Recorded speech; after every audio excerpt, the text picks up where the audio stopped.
We're here in Los Angeles, Radio Row, former Packer receiver, and now NFL Network superstar, James Jones. I wish. How you doing, man? I'm good. How are you? Good. I'm great, man. Just strolling, checking it out, man. About to work on the TV a little bit.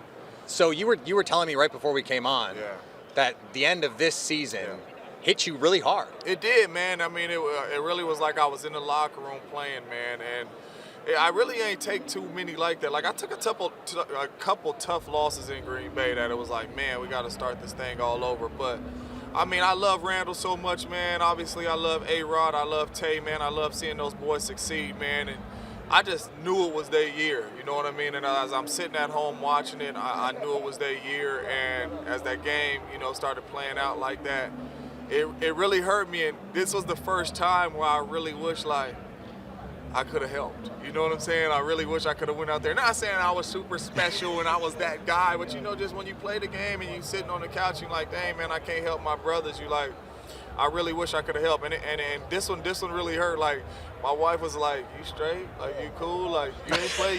You've been done for 5+ years now. You ain't play? I'm like, no, this one hurt, man. Like, I really wanted it for him. You know what I mean? So it's interesting that you say that too, because Aaron has this reputation among some fans that he has to have this supreme level of trust with you, and he had it with you. It seemed like, and he has it with Davante. And there has been this. I don't want to say rewriting of history, but certainly it felt like he was really honing in on Davante. When you hear that criticism of him from that game, what is your reaction to that? Well, it's a double-edged sword because, number one, Davante's earned that. Right. So, like, if we called a play in the huddle and you said throw it to Davante Adams no matter what, wouldn't nobody say no?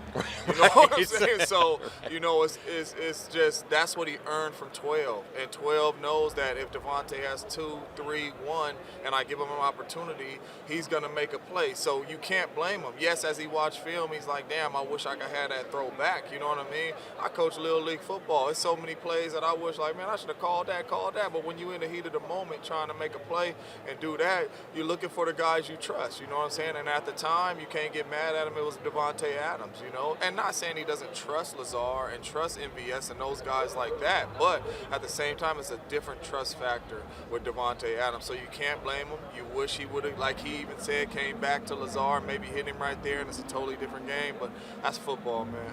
I mentioned your connection with Aaron. When you go back to, you had the year in Oakland. Yeah. And then the Packers are able to bring you back in a season where Jordy Nelson gets hurt. Davante Adams is he's not quite Davante Adams yet. Yeah. What was it like? We heard Randall talk about how much it meant to him to come back to Green Bay. Man, it was big, man. And I think the blessing about leaving and coming back is you hear people say how special the place is, but you don't know till you leave and come back. Right. And I think me and Randall had the opportunity to leave and come back and really experience that. Like, man, there's no place like Green Bay. And I don't care how many championships you win. I don't care about none of that. Just the family, the city of Green Bay, the teammates, the coaches, everybody. There's no place like Green Bay. And yes, there's a lot of organizations that got more championships than us, but there's no place like Green Bay. And I think when you leave and you go to another organization and you come back to Green Bay, you feel it. And you're like, yeah, this home, it ain't really too many places like this. You told Kevin Clark some Aaron Rodgers stories earlier in the season, some incredible stories. The one from Tampa sticks out to me. Sure. When he identified the defense in the huddle, knew what they were going to run. Can you think of maybe another example, since you told that story already, of just when Aaron's brain just kind of blew you away? Well, the greatest throw that I've ever seen Aaron Rodgers make to myself. I mean, Jordy's definitely will have a different story. Right. Drive, Greg Jennings, whoever. But we're playing the Denver Broncos at home, and we have a play called Pepper on, and it's a double post. And it's in the red zone, right? So you got a beeline taking the safety, and you got a post on the outside. It's in the red zone, so it's a 7-step bang post, right? As my job, I'm supposed to cross the corner's face no matter what. No matter what. That is the play. You have to protect the quarterback. If he's throwing it, you got to cross the corner's face. The corner was so far inside, and I'm like, damn, I cannot. Right. You know, I'm like, because I'm looking at it and I'm like, I cannot cross his face.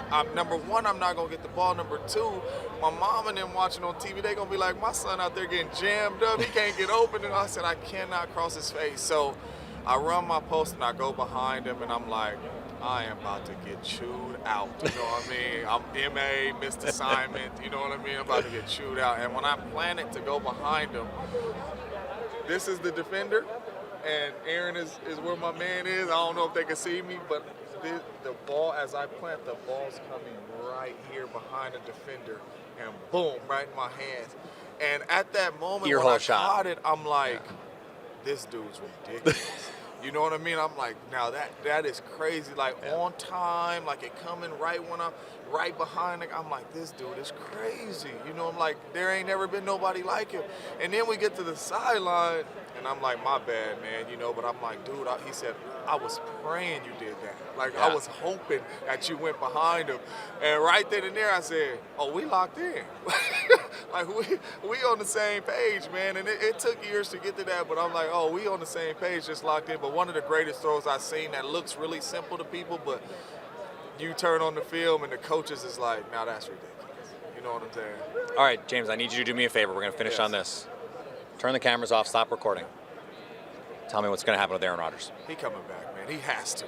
He has to. Deep down in my heart, man. Deep down in my heart. He has to. I think he's going to finish a Packer. And that was what I was excited about his speech last night. You know, getting up there, just seeing the relationship he has with Coach LaFleur, you know, thanking Brian, thanking rest in peace Ted Thompson. But, you know, just really letting people know that it's a family. Everything's all good. We're going to get this thing worked out. And my glass is always half full. I always see 12 in the green and gold, man. I hope he's back. I think they work it out. James, this is great. Thank you so much for joining us. Thanks for having me.